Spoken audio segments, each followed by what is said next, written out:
हर हर महादेव, जय जय सिया राम। भगवान श्री राम ने युद्ध में रावण को मारकर रामेश्वरम नाम के शिवलिंग की स्थापना की थी, जो आज भी तमिलनाडु के रामेश्वरम समुद्र किनारे स्थित है। और सारा जगत, सारा संसार उन्हें रामेश्वरम नाम से जानता है। और आज भी भगवान की पूजा करने के लिए अनेकों लोग ना जाने दूर दराज से वहां उपस्थित होते हैं।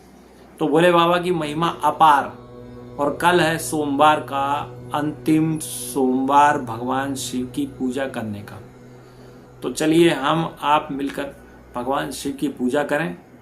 स्वाभाविक बात है, एक लोटा जल से प्रसन्न होने वाले भगवान शिव सिर्फ एक लोटा जल से, हो सके तो एक बेलपत्र, जरूरी भी नहीं कि खूब सारी, एक बेलपत्र से भगवान शिव प्रसन्न हो जाते हैं। और निरंतर 5 अक्षर मंत्र जिसका नाम है ओम नमः शिवाय, इसका ये जाप है।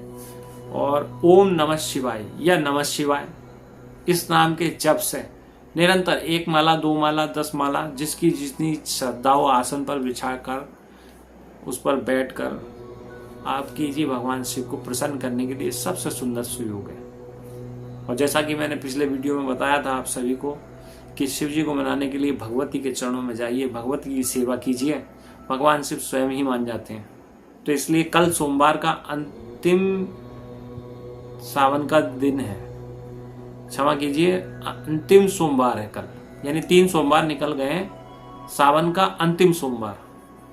तो मैं आप मिलकर भगवान शिव को प्रसन्न करने के लिए जो सतार संभव हो सके उनका पूजन करते हैं, जिससे भगवान प्रसन्न होकर आप सबको आशीर्वाद दें। ऐसी भगवान शिव से मैं प्रार्थना भी करता हूँ।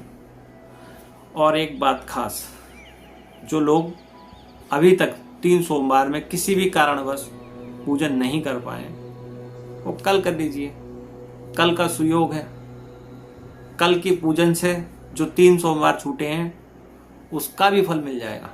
तो इसलिए कल सुयोग मुहूर्त है, कल आप पूजा कीजिए भगवान शिव की। भगवान शिव की पूजा करने से आपको तो लाभ मिलेगा ही, साथ ही साथ आपके परिवार को भी लाभ मिलेगा।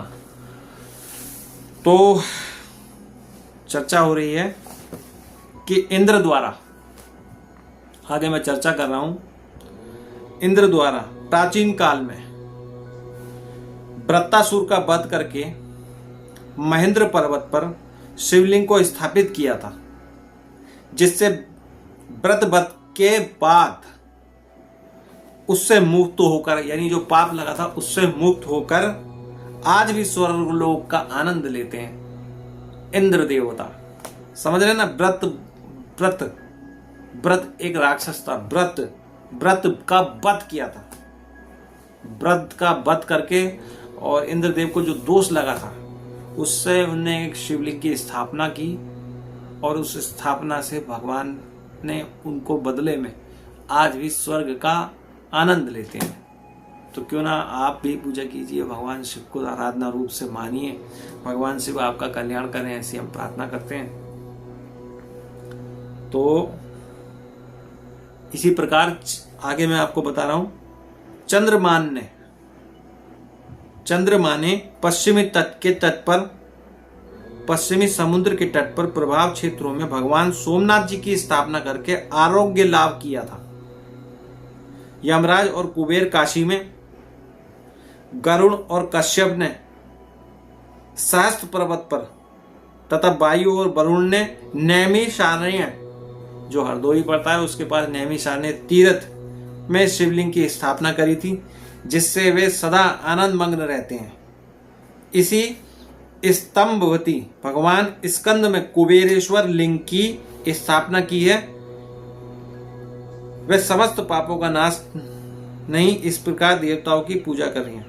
यानी सभी हमारे भोलेनाथ की सभी पूजा करते हैं और सभी उसका लाभ लेते हैं। तो चलिए अब बात करते हैं स्वप्न फल विचार की। तो एक सवाल किसी का था, उसका उत्तर मैं दे रहा हूं आपको। स्वयं को खड़ी फसल के बीच देखना तो धनी होंगे।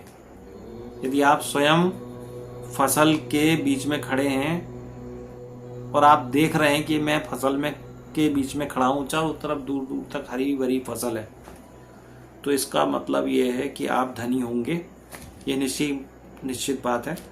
तो ये शुभ सपना है। एक और सवाल ले लेता हूं। साथी अकेला छोड़कर चला जाए, साथी अकेला छोड़कर चला जाए तो नई योजना बड़ी कठिनाई से पूरी होती है। कोई नई योजना भी कठिनाई से पूर्ण होती है।